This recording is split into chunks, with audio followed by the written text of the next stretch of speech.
presentes y los que están conectados de manera virtual. Hoy vamos a hablar sobre un tema muy importante que es la hemorragia intraventricular, en el cual vamos a hablar sobre estrategias de protección. Importantísimo ese tema porque, como dice allí, es mejor prevenir que lamentar. Ya sabemos que cuando el paciente tiene la hemorragia intraventricular, pues va a presentar secuelas importantes, entonces se trata de mejor adelantarnos a este hecho. Entonces lo va a presentar la doctora Vivian Sanabria, quien es residente de la segunda especialización de neonatología. Bueno, buenos días. Entonces, pues como lo dijo la doctora Enid, voy a hablar de hemorragia intraventricular, un enfoque más hacia las estrategias de prevención.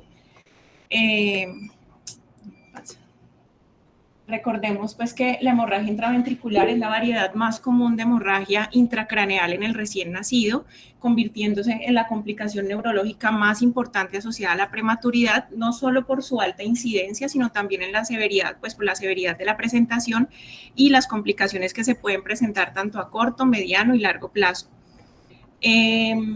Recordemos también que es más frecuente o tienen mucho más riesgo los recién nacidos prematuros, especialmente los menores de 32 semanas y aún más prematuros extremos menores de 28 semanas.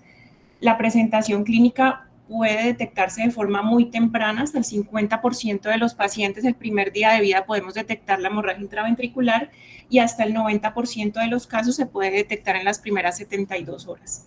Puede tener una presentación unilateral o bilateral y la clasificación va a estar más dada de acuerdo a la extensión y la presencia de dilatación ventricular. Entonces, como vemos acá en la imagen, hay una clasificación de acuerdo pues a ese grado de compromiso y de sangrado. La grado 1 y grado 2 son consideradas lesiones o hemorragias pues de bajo grado.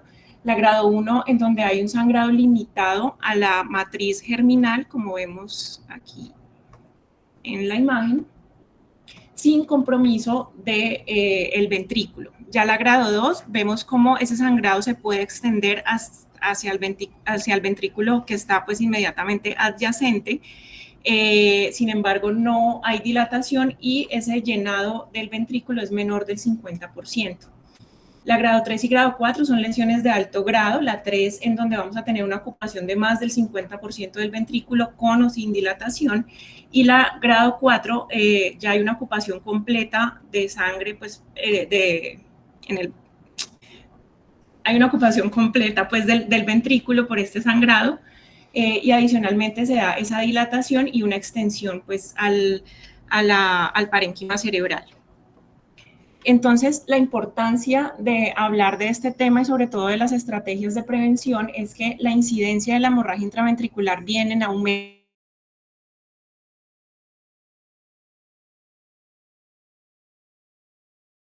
en esta primera del 2012 en adelante, y lo que vemos es que esa incidencia se mantiene alrededor del 25-27%, sin embargo, aproximadamente del 2017-2018, la incidencia ha venido en aumento de todos los grados de hemorragia intraventricular. Esto posiblemente esté relacionado con una mayor sobrevida de los recién nacidos prematuros extremos con extremo bajo peso al nacer.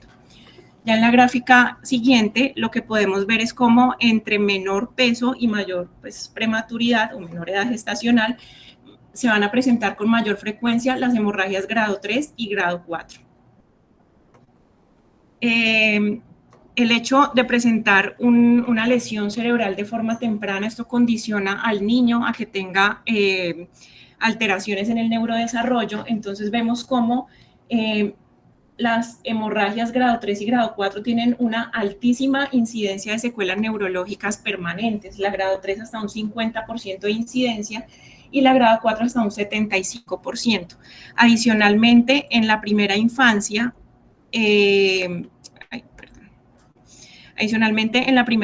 los niños que sufrieron una hemorragia intraventricular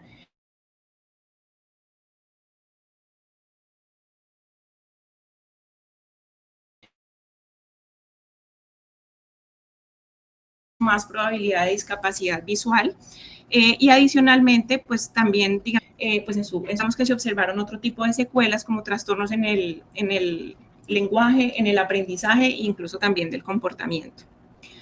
Para hablar algo muy rápido de anatomía, recordemos pues que la matriz germinal es una estructura con una proliferación celular muy activa. es altamente vascularizada, como vemos aquí en esta imagen más cerca, con una textura gelatinosa y está localizada a nivel subependimario muy cerca de la cabeza del núcleo caudado y con una relación muy íntima con el ventrículo lateral adyacente, lo que facilita pues obviamente la extensión del sangrado hacia el ventrículo. Algo importante a tener en cuenta es que esta estructura por lo general involuciona alrededor de las 32 y 33 semanas de edad gestacional, por lo tanto, si tenemos un paciente de más de 35 semanas, o sea que se acerca al término o recién nacidos a término con hemorragia intraventricular, la fisiopatología es completamente diferente al sangrado de la matriz germinal.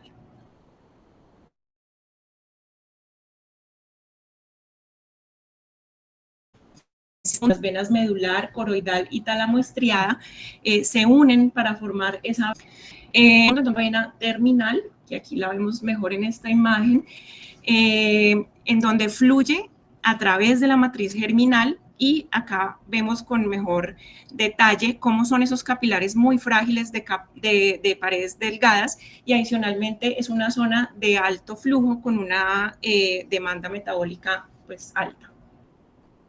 Respecto a la fisiopatología, pues esta es multifactorial, implica la interacción de múltiples factores, dentro de los cuales están factores que generan o aumentan la fragilidad vascular, cambios en el flujo sanguíneo cerebral y adicional pues de la presión venosa cerebral, y otro tipo de factores que vamos a mencionar a continuación.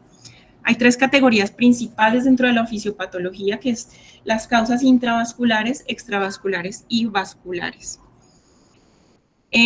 Las intravasculares se relacionan básicamente con alteraciones en el flujo sanguíneo cerebral, la presión y el volumen. Sabemos que los prematuros, especialmente los prematuros extremos, son muy susceptibles a cambios hemodinámicos por esa neuroanatomía única que tienen, y adicionalmente ellos tienen dificultades en la autorregulación cerebral. ¿Qué es la autorregulación? Es ese mecanismo neuroprotector que le permite al cerebro, digamos que, mantener una resistencia vascular cerebral en respuesta a diferentes cambios en la presión de perfusión cerebral, que pues sabemos que es dinámica.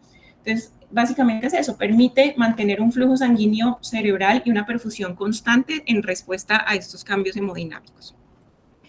Entonces, el aumento del flujo sanguíneo cerebral puede constituir una de las principales causas pues que favorezca la hemorragia intraventricular, y este flujo sanguíneo cerebral se puede ver afectado principalmente por cambios bruscos en la presión arterial.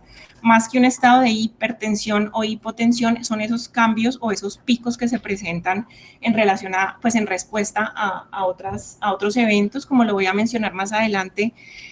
Con manipulaciones mínimas podemos tener picos grandes en esas pues de presión arterial media. También fluctuaciones en la PCO2, la anemia, la hipoglicemia también, digamos que sus factores compensatorios pueden generar un aumento en la presión arterial media y aumentar el flujo sanguíneo cerebral y condicionar un mayor riesgo de hemorragia intracerebral. En esta última imagen vemos cómo a medida que aumenta la presión arterial media, hay un aumento exponencial en el flujo sanguíneo cerebral y pues mayor riesgo de la hemorragia intraventricular. Es fundamental siempre detectar todas las causas de elevaciones abruptas de presión arterial. Entonces, siempre y cuando, digamos que buscando prevenirlas siempre y cuando sea posible. Dentro de estas causas se incluyen los eventos fisiológicos como el sueño pues, de movimientos oculares rápidos, el estado inmediato después del nacimiento, en todas estas maniobras de reanimación o maniobras de adaptación neonatal. Sabemos que hay una manipulación muy alta, pues muy compleja en este momento, entonces puede favorecer esos aumentos de presión arterial media y del flujo sanguíneo cerebral. La estimulación nociva inadvertida, entonces el momento en que el niño está dormido y llegamos a cambiarlo de posición, cambiarle el pañal, mover monitor, aspiraciones traqueales, todo eso favorece el desarrollo, pues el aumento de la presión arterial sistémica. La aplicación de midriáticos para evaluación de retina, complicaciones sistémicas ya como neumotórax, nos aumenta la presión venosa cerebral, los bolos de cristaloides o el uso de vasopresores e inotrópicos también puede favorecer esos aumentos rápidos y abruptos de la presión arterial sistémica, y eventos neurológicos como las crisis epilépticas. En esta imagen, este es un registro que se hace de un recién nacido prematuro extremo menor de 1000 gramos, de 800 gramos. Se hace un registro durante 24 horas de la presión arterial media y se fueron identificando ciertos momentos pues, dentro de esta evaluación. Entonces vemos cómo con estímulos mínimos como la toma de temperatura ya empezamos a ver picos de presión arterial. Obviamente en episodios de apnea también se presentan esos picos, pero vemos cómo de forma muy marcada durante la sola manipulación, alimentación y succión es donde más se presentan esos eventos de aumento de presión arterial sistémica y esas fluctuaciones tan grandes en la perfusión cerebral. Estas imágenes pues resaltan la gráfica anterior, donde se presentan, esta acá a mi derecha, muestra en paralelo la presión arterial media y el flujo sanguíneo cerebral medio de forma indirecta con el NIRS, en donde vemos esas fluctuaciones y picos muy marcados durante manipulación, en este caso durante el cambio del pañal. Y asimismo, asimismo ese patrón se presenta durante la succión vigorosa de la vía aérea o la aspiración pues, traqueal. Por lo tanto, digamos que son eventos que debemos tener en cuenta, ya lo voy a mencionar más adelante, en el momento pues, de evaluar todas las estrategias de prevención de la hemorragia intraventricular en los prematuros extremos. Otra de las causas intravasculares es disminución del flujo sanguíneo cerebral, ya relacionado, por ejemplo, con eventos periparto o posparto, postnatales. El hecho de requerir reanimación en la sala de partos nos puede aumentar la probabilidad de hemorragia intraventricular hasta 3 veces respecto a los niños que no requirieron maniobras de reanimación. Y la asfixia perinatal, digamos que tiene una interacción muy compleja en donde vamos a tener una reducción del flujo sanguíneo cerebral por esa reducción o esa caída del gasto cardíaco y hay un aumento adicional de la presión venosa cerebral relacionado con todas estas maniobras de reanimación. Entonces, sumado a la reducción del gasto cardíaco y las intervenciones farmacológicas que yo estoy haciendo para mejorar ese gasto cardíaco, podemos entrar en un ciclo o en un fenómeno de hipoperfusión-reperfusión, que esto también se ha visto muy asociado con el desarrollo de la hemorragia intraventricular. El aumento de la presión venosa cerebral durante el trabajo de parto, si bien no hay diferencias significativas o no se ha documentado entre diferentes modalidades de parto, o sea, si cesárea o parto vaginal, favorezca el desarrollo de hemorragia intraventricular, sí lo que se conoce es que un trabajo de parto prolongado puede aumentar el riesgo de hemorragia intraventricular porque el aumento en la presión venosa cerebral puede darse hasta de 158 milímetros de mercurio durante cada contracción. Ya alteraciones respiratorias como la ventilación a presión positiva, pues el requerir ventilación a presión positiva aumenta esa presión intratorácica y un menor retorno venoso cerebral, condicionando ese riesgo de hemorragia intraventricular. Y se han dado pues varias preocupaciones en torno a los modos ventilatorios de estos pacientes, pero esto lo voy a mencionar más adelante. La trombocitopenia, otro de los factores relacionados, digamos que hay estudios observacionales que han demostrado un aumento o una alta incidencia de hemorragia intraventricular en niños con trombocitopenia. Sin embargo, la correlación se ha dado más que con el nivel o el recuento plaquetario, es con la presencia o no de trombocitopenia. Y también con esas disminuciones o esas caídas abruptas del recuento plaquetario de más del 30% aumentan hasta 4 veces la probabilidad de presentar formas graves de hemorragia intraventricular. A pesar de esto, también lo voy a mencionar al finalizar la charla, la transfusión de plaquetas no resulta ser una estrategia de prevención ni protectora para el desarrollo de hemorragia intraventricular. Si bien esas fluctuaciones en los factores intravasculares influyen en el flujo sanguíneo cerebral, la hemorragia intraventricular se produce únicamente en la matriz germinal y hay ciertas características de estos vasos capilares, de la matriz germinal que los hacen vulnerables al sangrado. Entonces, como vemos acá, son vasos mucho más grandes, o sea, de mayor diámetro, con una pared muscular mucho más delgada respecto a los vasos sanguíneos de la corteza cerebral de recién nacidos de la misma edad gestacional. También hay una escasez de pericitos, una membrana basal muy inmadura, también deficiencia de la proteína fibrilar glial, y hay un aumento de la angiopoyetina y del factor de crecimiento endotelial que favorece la angiogénesis. Adicionalmente, y como lo mencioné antes, pues es una zona de una alta actividad metabólica con un aumento, pues genera un aumento en el consumo de oxígeno celular. Rápidamente mencionar los signos clínicos, pues sabemos que esto no es como el objetivo de la charla, pero para tenerlo en cuenta que el escenario típico de la hemorragia intraventricular es ese recién nacido prematuro que nos presenta un síndrome de dificultad respiratoria neonatal, está bajo un soporte ventilatorio y se pueden presentar 3 tipos de síndromes. Un deterioro catastrófico, afortunadamente, es el menos frecuente, en donde, como su nombre lo dice, tiene un deterioro muy rápido, puede evolucionar rápidamente a estupor, coma y el desarrollo de crisis epilépticas, que cuando estas crisis ya son generalizadas puede reflejar que hay un compromiso hemorrágico periventricular y pues tienen un mal pronóstico, si bien se presenta con menos frecuencia, pero cuando se presenta puede tener resultados muy adversos.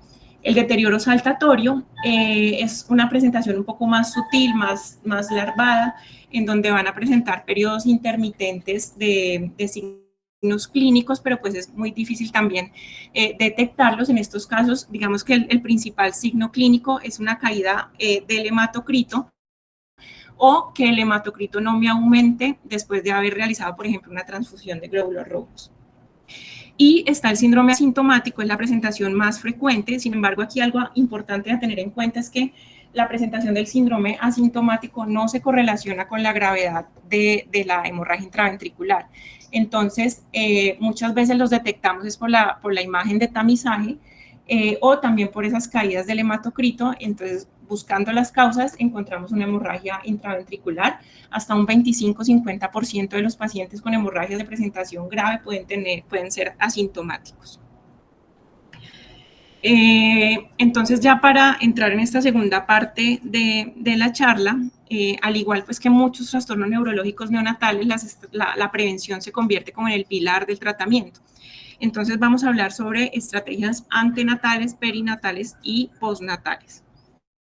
Teniendo en cuenta las secuelas, todas las complicaciones que se presentan en relación a la hemorragia intraventricular y conociendo la fisiopatología y el hecho de que la mayoría de estos eventos se presentan en las primeras 72 horas de vida, pues la mayoría de ellos, entonces se ha creado algo que se conoce como el paquete de atención para mejora en la calidad durante un periodo de alto riesgo. Esto consiste en la aplicación simultánea de 3 a 5 intervenciones basadas en la evidencia, buscando mejorar resultados en un subgrupo definido de pacientes.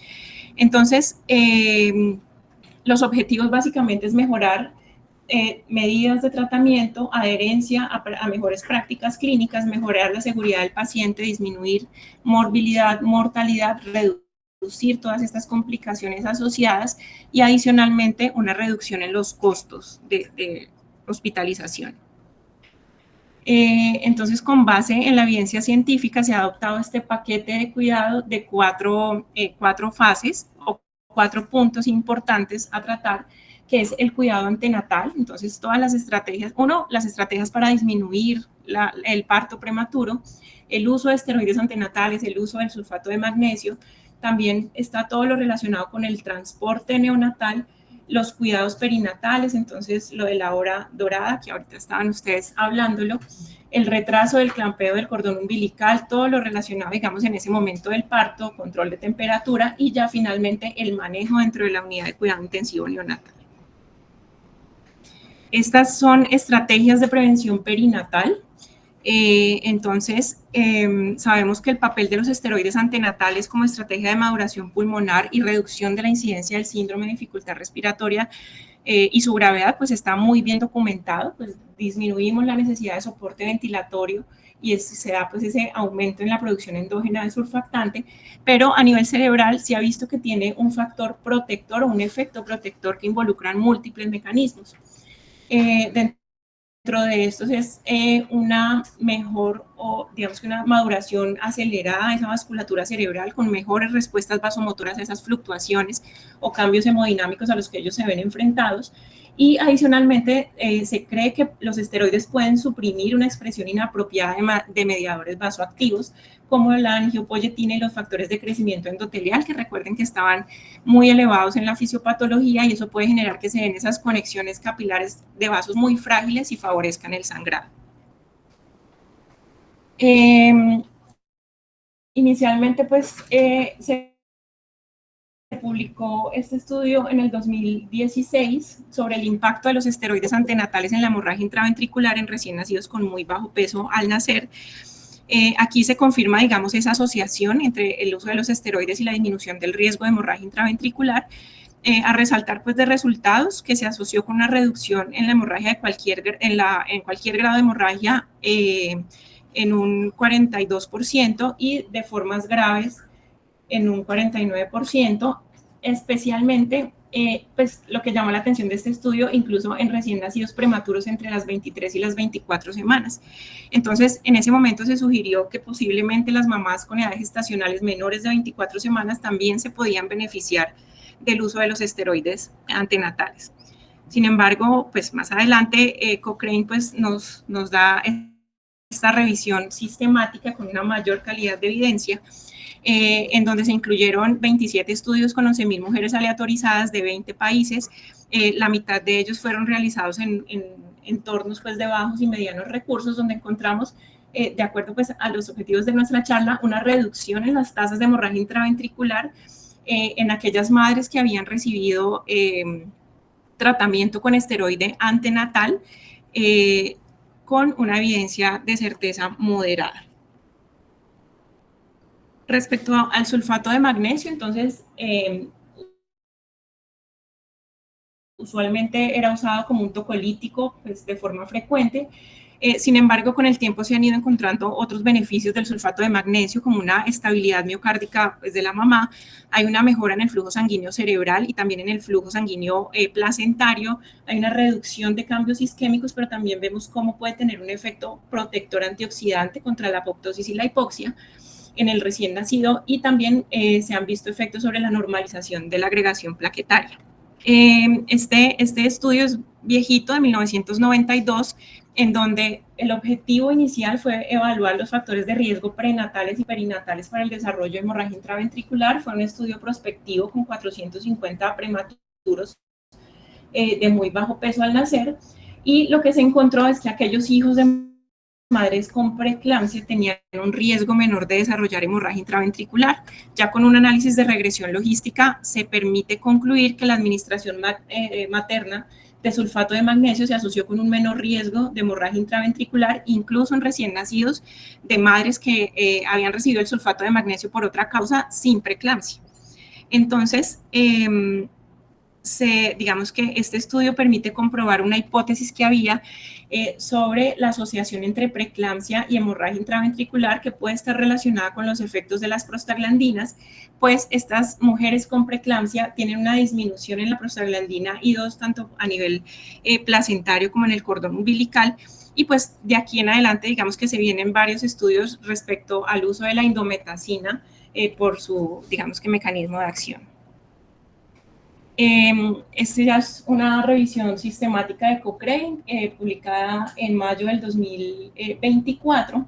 Se incluyeron 6 ensayos clínicos aleatorizados, pero pues en países de altos ingresos, en mujeres con un riesgo de un parto prematuro de menos de 34 semanas, y se encontró el sulfato de magnesio como con un efecto, pues, neuroprotector fetal, reduciendo la parálisis cerebral y muerte hasta incluso a las 24 semanas de edad corregida, y probablemente reduce la hemorragia intraventricular grave, con una calidad de evidencia moderada. Más adelante, en el 2024, se hace una actualización de esta revisión sistemática de Cochrane, sin embargo, permite concluir lo mismo. Respecto al transporte neonatal, han sido varias las publicaciones que han documentado el efecto del transporte o del traslado de estos recién nacidos en el desarrollo de la hemorragia intraventricular. Inicialmente, pues, se encontró que los prematuros de muy bajo peso al nacer, nacidos en un nivel de atención 1 y que requerían traslados a niveles de atención 2, 3 y 4, tenían una mayor incidencia de hemorragia intraventricular, a diferencia de los que nacían en sitios de mayor nivel de atención. Ya más adelante se da la publicación de este artículo, que nos permite tener un poco de datos más relevantes, en donde se encontró que la incidencia de hemorragia intraventricular es del 27% en aquellos que son trasladados, a diferencia de un 13% en los no trasladados, con un OR de 1.75, un intervalo de confianza del 95% con una P significativa, lo que nos permite concluir que ese transporte intrahospitalario, sobre todo en las primeras 48 horas de vida después del nacimiento, fue un factor de riesgo independiente para el desarrollo de hemorragia intraventricular. Entonces, la relación entre la hemorragia y el transporte puede estar relacionado con esa manipulación vigorosa, el riesgo de extubaciones prolongadas, el traumatismo que se puede dar al mover al recién nacido pues durante el traslado. También exposición a hipotermia. Estos pacientes pueden, digamos, adicionalmente se retrasa por lo general el inicio de la vía oral, o cuando son trayectos muy largos, son pacientes que están ayunados, muchas veces en condiciones subóptimas del manejo de líquidos y electrolitos. Entonces, pueden, digamos que favorecer la hipoglicemia. La hipoglicemia aumenta el riesgo de la hemorragia intraventricular por un aumento en el flujo sanguíneo cerebral. Y otros eventos nocivos, como las fuerzas de aceleración y desaceleración durante el traslado y esas fluctuaciones de temperatura y limitaciones en el espacio. El ruido y la vibración quizás son esas variables más importantes que relacionan el traslado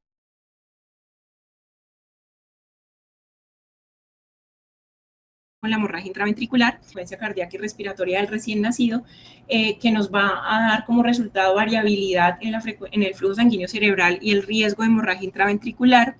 Recordemos que estamos ante una red capilar que es muy inmadura, con muy baja autorregulación. Respecto al ruido, pues la Academia Americana de Pediatría ha propuesto que los niveles de ruido en las unidades de cuidado intensivo neonatal no superen los 45 decibeles, y para las incubadoras de transporte se da un máximo de 60 con niveles de vibración menores de 0.3. Actualmente, pues de acuerdo obviamente a la marca, las incubadoras de transporte tienen niveles de ruido máximo de 55 decibeles, y hay un estudio observacional muy interesante en donde evaluaron aquellos niños que eran trasladados por vía aérea y aquellos que eran trasladados por vía terrestre. Se encontraron niveles de ruido altísimos, hasta de 86.4 decibeles, con vibraciones también muy altas en traslado aéreo, y pues en traslado terrestre fueron menor a estos, pero también vemos cómo son supremamente altos, fuera de las metas. Entonces, por eso es que se da como esa asociación, y de acuerdo a estos hallazgos se refuerza aún más que se implemente este paquete de atención de mejora en la calidad para garantizar un traslado adecuado del recién nacido, en lo posible que ese traslado sea de forma intrauterina para minimizar todos los riesgos del prematuro. También implementar medidas como la telemedicina para la atención de neonatal en comunidades rurales o en nivel 1 y 2, con el fin de reducir algunos traslados que pueden ser evitables, sobre todo estas primeras 48 a 72 horas de vida, que son cruciales para prevenir la hemorragia intraventricular. Obviamente todo depende del estado del niño. También se deben implementar medidas para prevenir tanto la hipotermia como la hipoglicemia durante el traslado, y la educación continua al personal sobre el monitoreo pues, del ruido durante los traslados. El impacto del tipo de parto, como lo mencioné antes, digamos que en la incidencia de hemorragia intraventricular no está clara la asociación. Los resultados de los estudios han sido muy contradictorios. Algunos sí muestran tasas más bajas de hemorragia intraventricular en prematuros de menos de 34 semanas y menos de 30 semanas cuando nacen por cesárea. Incluso hay un estudio de prematuros en Taiwán con 22 a 26 semanas donde hubo una disminución pues, en el riesgo de hemorragia intraventricular. Sin embargo, algunos otros estudios muestran que no hay diferencias en términos de hemorragia o sangrado intracerebral o Apgar bajo, de acuerdo pues, a la modalidad del parto. Entonces, no se ha, digamos que, comprobado que cualquiera de las dos, digamos que favorezca el desarrollo de hemorragia o que disminuya el riesgo. El pinzamiento tardío del cordón umbilical puede ser considerado un complemento importante de este paquete de prevención para reducir pues, la hemorragia intraventricular. Se define pues, el pinzamiento tardío del cordón umbilical, pues la espera de esos 30 a 60 segundos, y es una medida de transfusión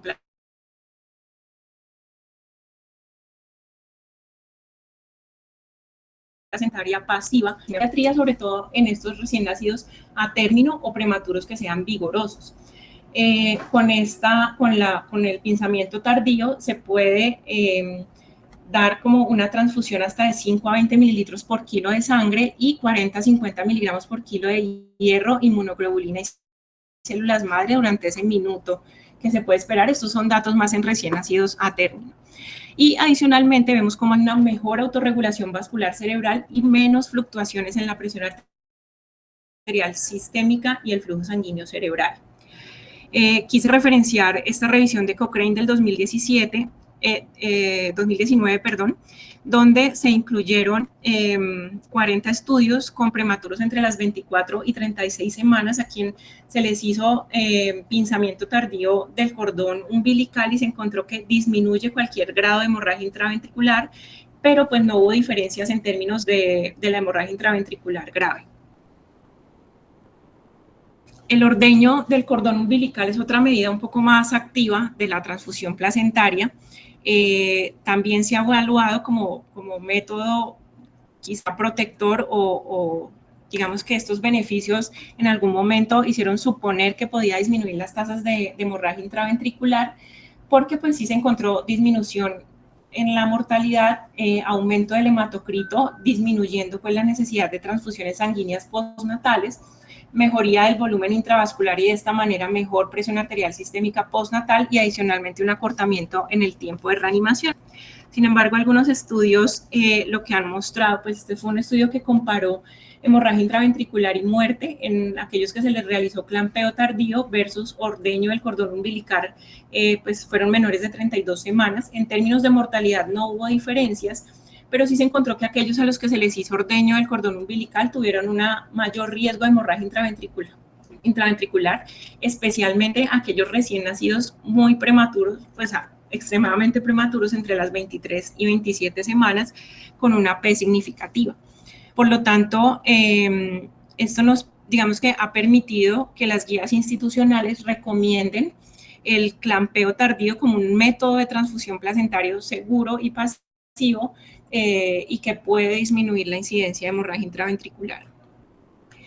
Ya de aquí en adelante voy a hablar de las estrategias de prevención postnatal y el manejo en la unidad de cuidado intensivo neonatal. Si bien vemos cómo hay unos puntos importantes en el manejo cardiorrespiratorio, manejo hemodinámico, la gran mayoría de estas intervenciones son en el cuidado integral del recién nacido prematuro.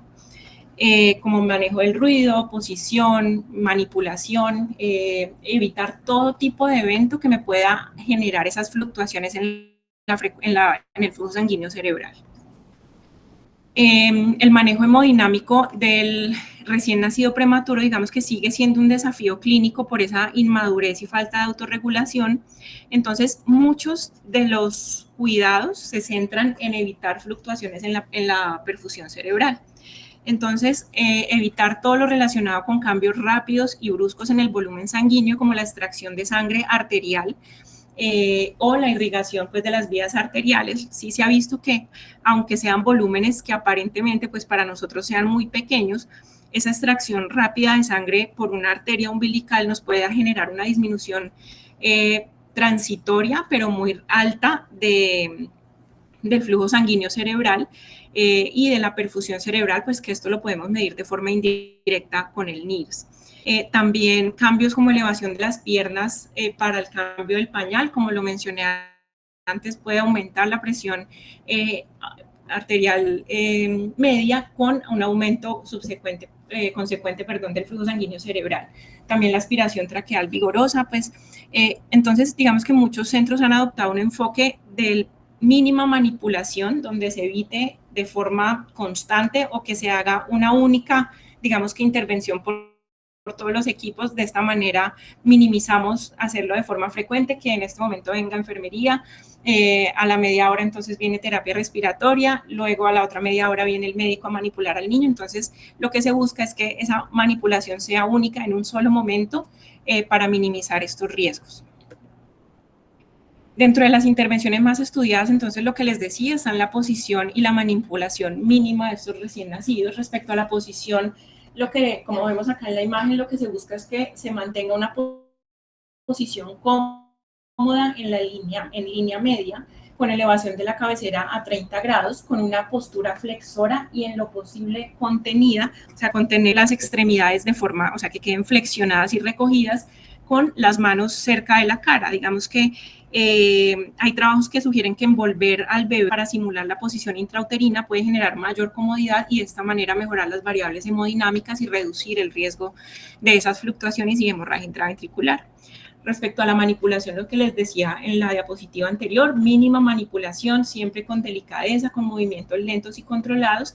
Y sí, hay una recomendación muy importante y es que se eviten esas aspiraciones de forma rutinaria, aspiraciones traqueales, solo pues deben ser realizadas de ser necesario. Y todo esto encaminado a evitar fluctuaciones en la presión intracerebral y el riesgo de lesión cerebral aguda. También la posición de la cabeza y sus efectos sobre la hemodinamia cerebral se han relacionado pues con el desarrollo de la hemorragia intraventricular, la oclusión del drenaje venoso yugular y pues obviamente me genera una disminución del drenaje venoso cerebral y aumento de la presión intracraneal y del flujo sanguíneo cerebral, lo que me favorece la hemorragia intraventricular. También hay un Cochrane sobre esto, en donde se incluyeron 3 ensayos clínicos aleatorizados con 290 prematuros menores de 30 semanas y extremado bajo peso al nacer, donde se evaluaron los efectos de la posición de la cabeza en línea media sobre la hemorragia, sobre la incidencia pues, de hemorragia intraventricular. 2 estudios compararon en la cuna plana con cabeza en posición en línea, o sea, cabeza en línea media, con la cabeza rotada, y otro comparó las mismas variables pero con la cama inclinada a 30 grados. Entonces los resultados, no hubo ningún efecto sobre cualquier grado de hemorragia intraventricular ni en la hemorragia grave. Sin embargo, sí vemos cómo hubo una menor mortalidad en estos recién nacidos en aquellos que tenían la posición, o sea, que estaban en posición supina con la cabeza en línea media. Entonces, digamos que es también si bien la certeza de la evidencia fue muy baja para todos los resultados por limitaciones en el diseño, la recomendación es que claramente se deben hacer más estudios aleatorizados controlados de alta calidad para resolver esta incertidumbre, pero nos permite de pronto ir haciendo recomendaciones sobre el manejo del posicionamiento de la cabeza de los prematuros extremos, como prácticas de mejora, que es mantener en esa posición neutra de la cabeza con elevación de la cabecera a 30 grados y minimizar su flexión. Actualmente se está llevando a cabo un estudio en Florida que quiere determinar si ese posicionamiento temprano de la cabeza, o sea, empezándolo en línea media, empezándolo en las primeras 3 horas de vida y manteniéndolo por 72 horas, si hacer esa intervención reduce hemorragia intraventricular. Ya es un estudio que finalizó, pero estamos pues en espera de su publicación. El manejo del dolor. Sabemos que los prematuros pues pueden detectar, procesar y responder a estímulos dolorosos. De hecho, ellos pueden ser mucho más sensibles al dolor porque hay una inmadurez pues en esos mecanismos inhibitorios. Y adicionalmente son niños que están pues en la unidad de cuidado intensivo neonatal con mayor exposición a procedimientos dolorosos. Si bien no hay una asociación causal entre el dolor y el desarrollo de hemorragia intraventricular, sí sabemos que el dolor puede afectar de forma negativa el desarrollo cerebral a mediano y a largo plazo. Entonces, por eso es que se han creado estrategias del contacto piel a piel, que está pues más que estudiado en el método madre canguro, como un método no farmacológico eficaz para reducir o para el manejo del dolor. De paso, pues nos fortalece interacción madre e hijo, ese contacto piel a piel, disminuye la mortalidad y pues también tenemos mejores puntajes en el desarrollo neurológico. Hay otras estrategias no farmacológicas como la succión nutritiva o no nutritiva durante la exposición a estos eventos dolorosos o la administración de dextrosa por vía oral. En cuanto al manejo respiratorio, pues se planteó en algún momento que la terapia con surfactante pulmonar podría reducir el riesgo de hemorragia intraventricular. Sin embargo, lo que más tiene evidencia es los métodos de administración del surfactante, donde los métodos menos invasivos pues tuvieron o mostraron mejores resultados neonatales con menor requerimiento de intubación y ventilación mecánica invasiva las primeras 72 horas de vida, también en reducción en términos de muerte y displasia broncopulmonar a las 36 semanas de edad gestacional corregida, pero también una reducción en las hemorragias intraventriculares graves, o sea, grado 3 y grado 4. También lo que les había dicho al inicio, que se ha planteado, digamos que una preocupación sobre los modos de ventilación mecánica para proteger ese cerebro, en donde lo que hay a la fecha es que cuando ofrecemos un modo ventilatorio con volumen garantía, puede haber una reducción en el riesgo de hemorragia intraventricular grave respecto a aquellos que reciben una ventilación controlada por presión con una calidad de evidencia moderada. Respecto a la alta frecuencia oscilatoria sobre la hemorragia intraventricular y otros resultados neurológicos, sigue siendo muy controvertido a la fecha y digamos que todavía no hay resultados concluyentes respecto a esta asociación. En algunos estudios se ha mostrado que puede aumentar el riesgo de cualquier grado de hemorragia intraventricular, pero lo que les digo que los resultados no fueron consistentes, entonces se necesitan más estudios con unas muestras mucho mayores. Sabemos que hay una asociación también clara entre la hipoxia y el aumento de mortalidad y hemorragia intraventricular, por lo tanto, la evidencia actual recomienda el uso de los mezcladores en la sala de partos con el fin de poder ofrecer una FIO2 titulable en menores de 28 semanas de 30%, entre 21 a 35 semanas, entre 28 a 35 semanas alrededor de 21 a 30%, y realizar un monitoreo temprano de saturación de oxígeno con el fin de ajustar la FIO2 con el fin de lograr pues, saturaciones preductales de oxígeno en metas. La hipocapnia y la hipercapnia también se han asociado, pues, dado ese efecto que tienen sobre la vasculatura cerebral, la hipercapnia especialmente con la vasodilatación y aumento del flujo sanguíneo cerebral, se ha evaluado si hay algún nivel como tal de PCO2 que se relacione con el desarrollo de hemorragia intraventricular. Sin embargo, la respuesta es que no se ha establecido como tal. Lo que se sabe es que ante estados de hipercapnia grave sí puede favorecer el desarrollo de hemorragia por esa vasodilatación cerebral. Pero lo que más tiene efecto perjudicial para la gravedad de la hemorragia son cambios o fluctuaciones muy rápidas en esa PCO2. En cuanto al manejo hemodinámico, actualmente digamos que no se tiene una definición estandarizada sobre el límite para hablar de hipotensión en recién nacidos prematuros y tampoco hay un enfoque terapéutico estandarizado para esto. Lo que sabemos es que una presión arterial por debajo del percentil 5 para la edad gestacional y la edad postnatal pues son valores bastante preocupantes. Como les comenté inicialmente, no se encontraron diferencias en el flujo sanguíneo cerebral en estados de hipotensión aislada o de hipertensión como tal ya establecida, sino en los picos de hipotensión o en los picos de hipertensión. Lo que sí se encontró es que la administración de bolos rápidos de cristaloides o el uso de vasopresores para el tratamiento de la hipotensión sí podrían favorecer este aumento de flujo sanguíneo cerebral y caer en ese fenómeno de hipoperfusión-reperfusión con mayor riesgo de hemorragia intraventricular. Tampoco hay evidencia que respalde el uso rutinario de expansores de volumen. Lo que se recomienda es un enfoque más cauteloso. Cuando hablamos de bolos, de líquidos, la recomendación es que se administren, pues, bolos entre comillas, que se administre en una infusión lenta, que puede ser incluso útil antes de iniciar manejo o el soporte inotrópico. Y también se da la recomendación que considerar el uso de inotrópicos, digamos, con una mayor cautela, ya que la presión arterial, la hipotensión, perdón, por sí sola o aislada, digamos que no condiciona un riesgo mayor para el bebé, solo se recomienda cuando esa hipotensión está asociada con signos de hipoperfusión cerebral, tisular, en donde vamos a tener un paciente oligúrico con elevación del lactato sérico o hallazgos ecocardiográficos que nos muestren una disfunción ventricular.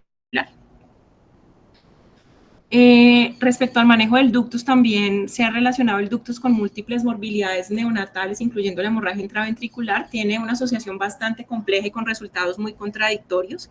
Se cree que puede estar relacionado con la interacción de factores, digamos, ya más de susceptibilidad del huésped, y también es la exposición a estos eventos de hipoperfusión, reperfusión por los cambios hemodinámicos presentados por el ductus y también por los fármacos usados para el cierre. Si bien algunas publicaciones sugieren que la presencia del ductus con repercusión hemodinámica pueda aumentar el riesgo de hemorragia intraventricular por esos cambios hemodinámicos, realmente a la fecha no se ha demostrado que un cierre temprano del ductus reduzca las tasas de hemorragia intraventricular. La indometacina también se ha evaluado su uso como profilaxis para la hemorragia intraventricular. Sabemos que desde la década de 1970 se viene usando en las unidades neonatales para el uso del cierre ductal, y a nivel cerebral lo que se ha encontrado es que puede suprimir respuestas hiperémicas de esa red vascular cerebral en situaciones de hipercapnia e hipoxia, previene la isquemia cerebral debido a alteraciones en esa perfusión y promueve el depósito de la membrana basal en los microvasos pues, de la matriz germinal. Hay algunos estudios realizados en la década de los 90, incluidos 2 estudios controlados aleatorizados grandes, donde mostraron que dosis profilácticas durante 72 horas de indometacina podían reducir la hemorragia intraventricular. Hay un estudio más reciente en el 2023 en Neonatology. Es un ensayo clínico aleatorizado controlado donde se encontró una reducción significativa de hemorragia de cualquier grado y de mortalidad, a diferencia de aquellas que no recibieron intervención. Sin embargo, solamente se realizó en este grupo de pacientes que eran menores de 26 semanas y como factor de riesgo tenían, pues adicional a la prematuridad extrema, una infección intraamniótica. No hay estudios a la fecha que demuestren esta asociación, digamos que en general, en todos los prematuros extremos con otro tipo de morbilidades asociadas. Tampoco se han demostrado beneficios en términos de sobrevida y desarrollo neurológico a los 18 y 36 meses, y sí se ha visto que en estos pacientes que reciben indometacina de forma profiláctica pueden tener mayor riesgo de perforación intestinal espontánea y elevaciones transitorias de la creatinina con una disminución de la tasa de filtración glomerular. Entonces, dado que los riesgos parecen superar el beneficio, no es una práctica que se recomiende de forma rutinaria para, digamos que, reducir el riesgo de hemorragia intraventricular. Perdón. Se han evaluado otras estrategias como el letoncilato, la eritropoyetina por sus efectos neuroprotectores, pues digamos que tiene propiedades antiapoptóicas, antiinflamatorias y antioxidantes, y eso le permite promover una estabilidad vascular cerebral. El uso pues emergente de células madre con propiedades antiangiogénicas, acá, perdón, cometí un error. Sin embargo, actualmente no hay una evidencia contundente de estas estrategias como medidas de prevención de hemorragia intraventricular.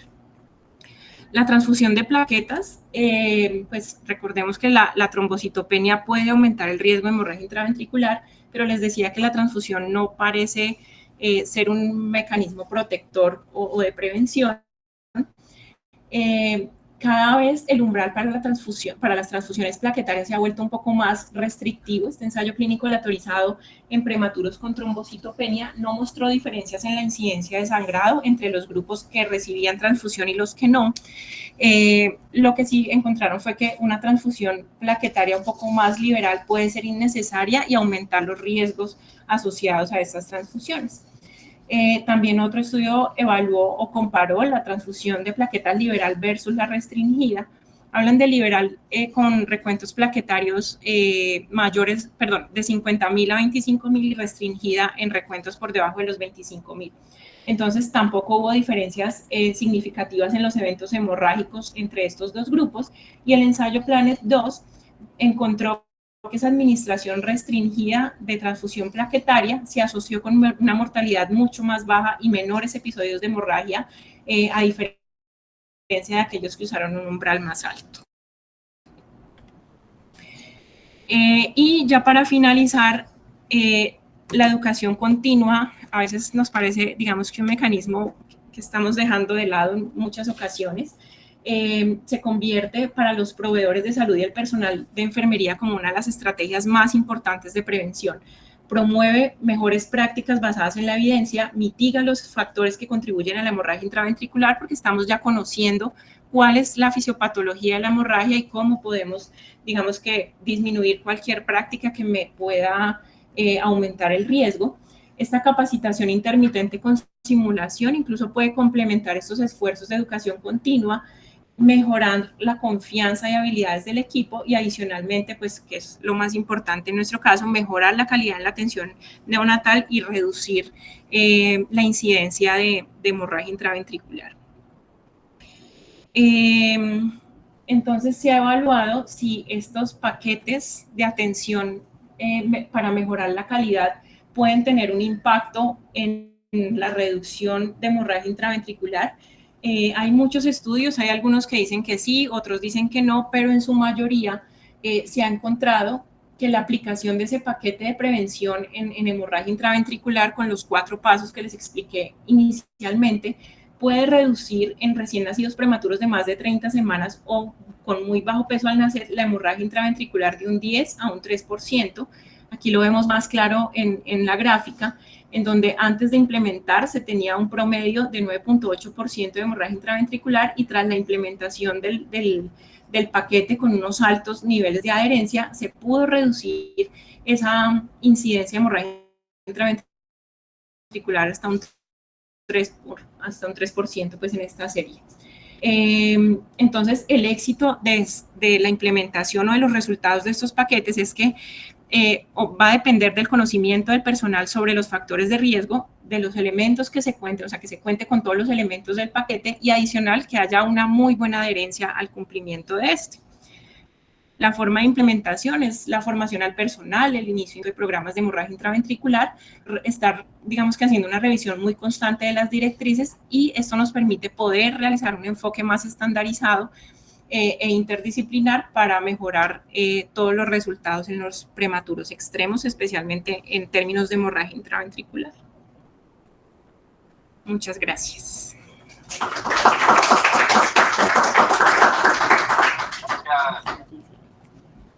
Muchas gracias a la doctora Vivian, nos hizo una amplia revisión sobre lo que es la prevención de la hemorragia intraventricular. Quería resaltar allí unas situaciones y es que pues enfermería es un gran aliado nuestro en esta prevención para estos episodios de hemorragia intraventricular. Es importante, como lo resaltó Vivian al final, hacer la educación a todo el personal de enfermería, terapia, para que ellos que son las que más directamente están involucradas en el cuidado directo del recién nacido, pues tengan todas estas situaciones. El ruido en la unidad neonatal, ¿sí? Siempre es importante, a veces no le hacemos caso, pero pudimos ver cómo ese ruido elevado en las unidades nos va a incrementar ese riesgo. Y también cuando tenemos los pacientes en la incubadora, acordarse que la incubadora es como una caja de resonancia, poner la tabla encima, a veces la gente chasquea los dedos sobre encima de las incubadoras. Todas esas situaciones cuando la incubadora se golpea, la movemos, se golpea con un equipo que está al lado, todo eso nos va a ser parte del cuidado básico de ese recién nacido y muchas veces nos olvidamos. Y hacer lo que ya les decía, pues educación a todo el personal y más a las personas que están directamente involucradas. Sobre el ordeño del cordón umbilical lo dejaste ahí muy claro y ahorita pues que salen las nuevas guías de reanimación que ya están a punto de salir entre octubre y noviembre. En noviembre ya se tendrá el libro disponible, todavía no está disponible. Son muy enfáticos en decir que definitivamente por debajo de las 28 semanas no se debe realizar ordeño del cordón umbilical por el aumento del riesgo de hemorragia intraventricular. Y siempre el manejo en sala partos con la FIO2. Y había un punto que tú lo pusiste en la diapositiva, que es recordar que el paciente a los 5 minutos debe tener una saturación por encima de 80%. Si bien vemos la tabla que está en el libro de reanimación, donde nos dan unos parámetros minuto a minuto, es importante que a los 5 minutos sí tengan una saturación por encima de 80, ya que el no tenerlo estos pacientes nos va a incrementar la mortalidad. Entonces, siempre eso tenemos que tenerlo pendiente. De las personas que están asistentes, ¿hay alguien que desea hacer algún comentario? Por aquí no veo manitas Le recordamos la invitación para el CIBEN. Ya estamos a puertas del Congreso, es en 15 días. Los esperamos aquí en Cali para que estemos pues al tanto de estas estrategias y van a venir pues personas internacionales como el doctor Satya. Me disculpan porque el apellido es impronunciable, entonces no me voy a arriesgar a pronunciarlo. Y también va a estar el doctor Ramanathan, donde vamos a hablar pues, de importantes temas en el cuidado neonatal. Y dentro de 8 días nos vemos con nuestra charla en la cual vamos a hablar de enfermedad fúngica invasiva.